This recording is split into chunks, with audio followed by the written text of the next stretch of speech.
seeneffama qeenxee sirnoonni darban ittiin biyya bulchuuf carraaqaa turaniin sirni gadaa bu'uura dimookiraasii ta'ee fi qabeenya waloo lammiilee Itoophiyaa ta'e moggaatti dhiibamee addunyaatti osoo hin beeksifamin tureera. Uummanni Oromoos sirna ittiin wal bulchuu fi ittiin wal hoogganuu kana duudhaa fi safuu isaatti fayyadamuun guddisuu fi dagaagsuun dhaloota har'aaf dhaqqabsiiseera. Dhimmuma kanarratti EMN sagalee dhalootaa waliin addatti turtii kan taasisan hojii gaggeessaa waldaa ofiin of gargaarsa Oromoo Dr. Mulgeetaa Dabbabaa sirni bulchiinsa dimookiraasii qulqulluu ta'e kun dhiibbaa weerartootni fi amantaan geessisaniin kufaa akka dhufe ibsaniiru. Gadaan Oromoo akkuma beekamu duraan dursee rakkoo keessootiin kan dura dadhabe jechuudha.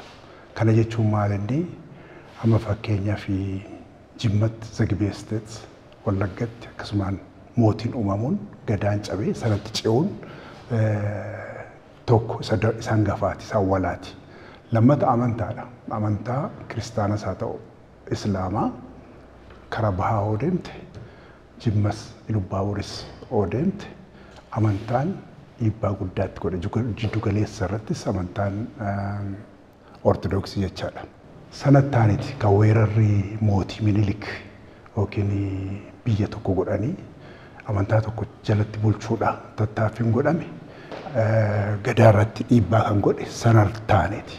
Wareegama ilmaan Oromoon har'a sirni gadaa deebi'us waa'ee gadaa beekuu fi itti fayyadamuu irratti amma hanqinni ni jira jedhan Dr. Mulgeetaa Dabbabaan. Yeroo ammaa kana immoo ifaajji guddaatu godhame. Wareegama guddaatu kaffalame. Gadaatti deebisuudha. Gadaan keenya caba jedhamee qeerroo du'e, jaarsa du'e, jaarti du'e. Sirna bulchiinsati bara 1458 kan dura kan awwalaa kan booranaati yookaan jechaadha. 50 sana jecha waggaa 566 gadaa 88 gadaa 71 lakkaa'amaa kan dhufedha. Odoon cabin odoon du'in jechaadha. Garuu nama meeqatu kanatti fayyadamaa jira. Mootummaan dhaloonni sirna gadaa haalan akka beekuuf sirna barnootaa keessa galchuun hojii jajjabeeffamuu qabuudha kan jedhan Dr. Mulgeetaan caasaa mootummaa walii wal cinaa akka deemuuf ammas hojii bal'aan kan hafu ta'uu kaasan. Mootummaan kun wanti gaariin wanti guddaan waan waggaa 150 manca'e hundeedhaan buqqisee sirnicha hundeedhaan ijaaruuf barnoota keessa karikulamii keessa galchuu waan guddaadha.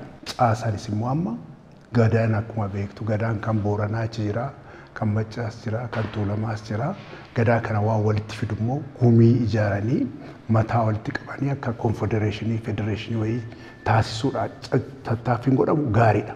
Haa ta'uti garuu ammas rooliinsaa skeeled up ta'ee caasaa mootummaa wajjiniin wal hammatee akka deemu taasisuutti akka Oromiyaatti baay'ee tafa. Sirni gadaa Oromiyaa qofaaf osoo hin taane sirna addunyaaf ta'uudha kan jedhan Dr. Mulgeetaan rakkoolee Oromiyaa keessatti yeroo ammaa mul'achaa jiruuf sirna gadaa lafa qabsiisuun barbaachisaa ta'uu ibsan. Sirni gadaa sirna Oromiyaa dhiisitii Itoophiyaa Afriikayyuu baatee deemuu danda'udha. Maaliif nuti ergifanna kan ofii qabnoo sirriitti qabna sana dagaagsinee fooyyessinee kan haqamu haqnee kan dagaagummoo guddatummoo guddisnee maaliif sana fuudhee hin deemnu. Rakkoolee Oromiyaa keessa jiran kana hanqisuudhaaf dhabamsiisuudhaaf sirni kun faayidaa guddaa qaba. Indigenous knowledge faayidaa guddaa qabudha.